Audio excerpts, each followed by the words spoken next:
Tita mo, kailan mo magpa-lesson? Ang schedule na sa May. So May? May pa. Dapat makapag-lesson na siya para ma-practice niya. Para matagal yung practice niya talaga. Sabi ko sa kanya, ang tawag doon, nung pumunta ako sa market, tuturo ko sa iyo yung mga sinabi din sa akin. Sabi ko naman sa kanya, ba't mo tuturuan? Eh, alam ko na yun. Hindi ba alam? Yun lang, mayroon pala turuan si tita mo. Mabago na isip ko, mata. Hindi na daw siya available. Hindi, magaling na daw siya kasi ganda siya eh.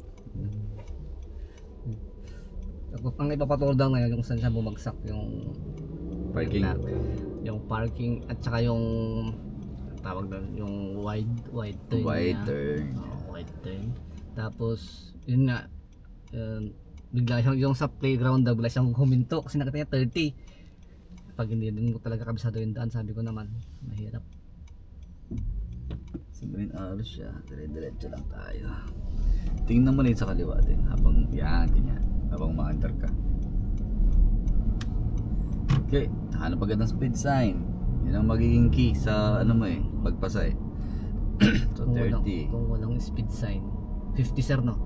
Walang speed sign, 50. Okay.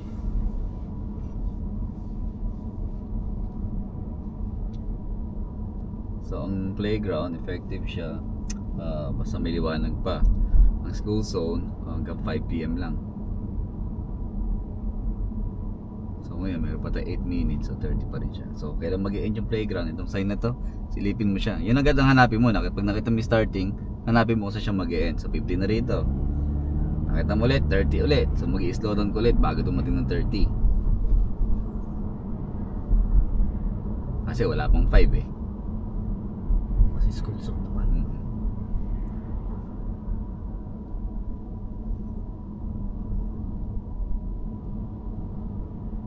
Ready yata yun? Oh yeah, good. Good scanning. Okay, after yun. Okay, tingin na speed agad. 50. Okay. Feeling na ko. Naturuan. Papasok din yung kabila. Ay, hindi na. Hindi, tama. Matigas ang ulo. Matigas talaga. Wala. Sa inyo mo gagayahin. Marami sir ganyan nga. Kaya yun ang gusto kong malaman. Kaya gusto ko talaga magpaturo eh. May mga ganyan sir eh. Talaga. So ito, naka-stop ngayon tayo. Red siya. So basahin mo na agad yung intersection. May tatawid. Ang focus mo talaga yung nandito eh. Kung may natawid, papunta ro doon. Kasi yun yung tatamaan mo pa nag-left ka eh. So dito, habang nag-left, paliko ka na. Sisilipin mo lang itong right. Kung merong nag-o-off, pag merong nagbibiting the red light, para maiwasan mo yung aksidente. Kung merong humabol, di ba? Walang tapakan mo yung brake. Walang concert to no. Yung left, yung priority na left. Wala. Ang maging priority mo yan kapag arrow yung nakuha mo. Feeling ko arrow yung unang ano eh. Arrow yung unang Lalabas ilaw, yes. You see. Then silip lang sa right. Then ganyan. Galing. Kailangan din sa palaw yun. Ayan, jump ulit tayo dyan. So ito, wala siyang arrow, regular lang na green yan. Hindi na kailangan shoulder check dun sir no? Hindi na, kasi wala ka naman tatamaan dun eh. So pag road test, pag yellow, consider mo siya as red. Okay sir. Pag nag-yellow, stop. So ngayon, pag nag-green yan, doon ka lang sa may pinakadulo. Sa may pinakadulo, parang harangan mo yung pedestrian. And then kapag umalis na yung kaharap mo, pwede ka rin mag-forward ulit.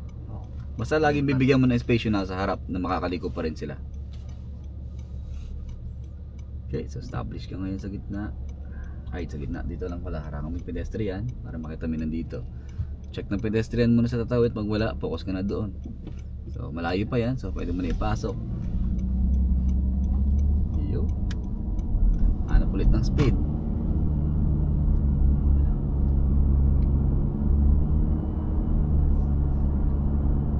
Okay yung ganitong pag-maintain mo ng speed. Sasakyan. Okay, so pwede pwede kang bumitaw ng gas para in case. Oo, sir. Yun yung iniisip ko Kasi minsan eh. mayroong sumusobra, di ba? Hindi agad nag-i-stop. So Yung cover ka agad ng brake nun pag ano. So ito, 30 siya, di ba? So yun na mismo kanina eh. Ay. So slow down ka na ngayon dito pa lang. Yeah, para makuha mo agad yung 30. Pero lagpas naman tayo ng 5, so okay na yan. Pero in case bukas, di ba? At least Oo, alam mo na sir. paano i-approach.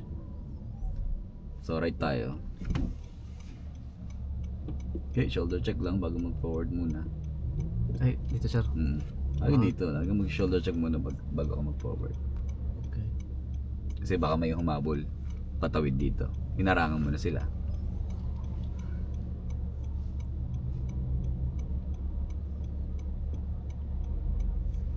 Okay, lapit mo rito sa right.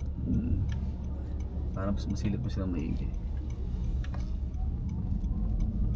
Okay, kumari lumigo ka na dito. Ano yung speed ngayon pa rin dito? 30 sir. Yes, 30 pa din ha. So mag-end siya, ito. Ito. Yeah, silipin mo ngayon siya. Kung mag-end, mamaya hams lang pala yung sign na yan. Okay, once na ma-confirm mo, then diretso ka na ng 50. And then may 30 ulit, so mag-slow down ko ulit bago mag-30. Hindi yung pagka 30, tsaka palang magbababa. So bago.